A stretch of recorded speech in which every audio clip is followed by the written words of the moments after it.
PEGI 16.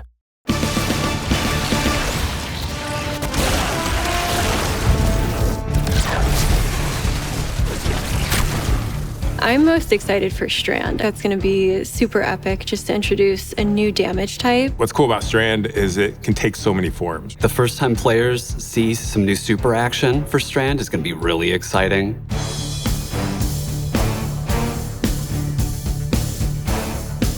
Strand is this network of metaphysical connection. Objects, people, past, present, future. We call it the weave. Anytime a guardian needs to use Strand, revealing all the strands around them, reaching in, weaving weapons. Each of the supers kind of reflect that idea, weaving into needles, weaving it into a giant rope dart, weaving it into claws, revealing it as these green strands in the world. Green was definitely like something that we were excited about because it stood apart from other damage types. It kind of gave it like its own visual language. World strands are the things that are like more organic, flowing. It almost looks like a curtain of strands that flicker in and out of reality. The idea of like the strings, like the strands lighting up the world. I think that was when everything kind of started to come together, and like that starts to then influence what's the design? What is the VFX gonna look like? What does audio sound like for it? We really wanted to visually show that there's some sort of order in the universe or some sort of chaos. But when players take it in, they're weaving these weapons of destruction. When developing Strand, we wanted the emotional fantasy to be based on ropes and strings, and the mechanical fantasy to be rapid movement, creating objects out of these strands. When you are in each of your super states, you have these strand elements that are on you that are connected from above. Things that you create are constantly revealing this world of strands around you.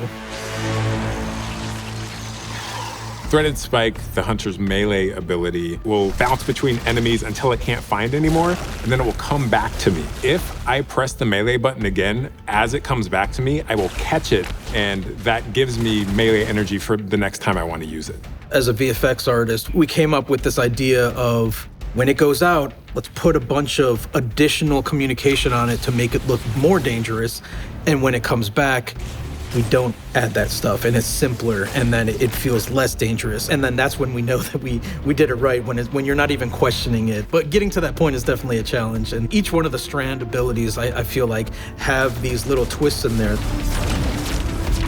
It's so important that you can tell what it is at a moment's notice. And then as we go through the process, there's revisions and refining it based off of play tests. Sometimes there are small visual changes. Sometimes it's like overall big differences. And I think a good example is the Titan Super.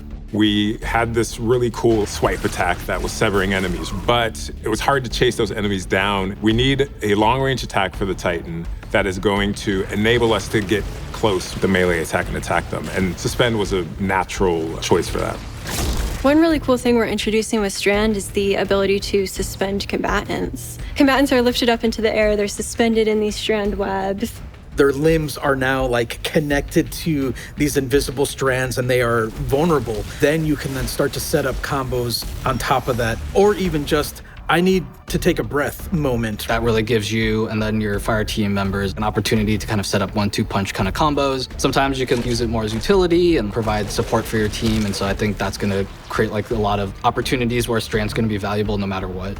I think it was really that moment where everything kind of like clicked and we're like, everyone on the team was like, oh, I get what Strand is now.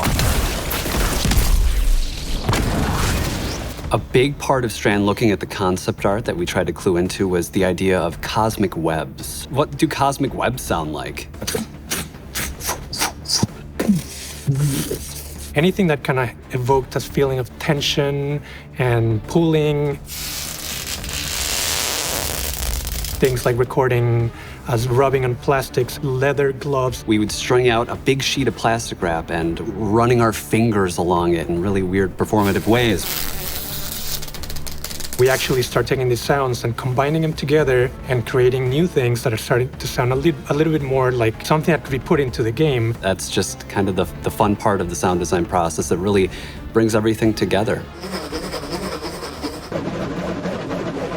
Some wacky things have happened as we've developed strands, interactions we didn't necessarily anticipate. When you pick up a tangle and you throw it, you can grapple to that tangle and you're sailing through the air after this tangle, which can then hit an enemy, blow them up, and then you just swoop in and follow up. Designers will find these bugs that will come back and be like, oh, actually you can do this. And you're like, let's double down on that, you know? Let's make that bug a feature. One of the coolest things about the way that we work at Bungie is we will take someone's awesome idea, and through playtesting, through iteration, we can keep tweaking it and make the idea better. And then as we start to add the animation support, the VFX support, the audio support, that's when it really starts to come to life. All of that goes into making Strand this quality new damage type. You can imagine how it could work on paper, but then when we actually have the final result, wow, this is gonna be something special. And feels like nothing else I've ever played before. As players experiment and figure out all the weird things they can do, they're gonna get even more excited. Oh yeah, this is cool. Like this is it. Once it goes live, then it's like, all right, let's see where players take it, and that's actually really exciting.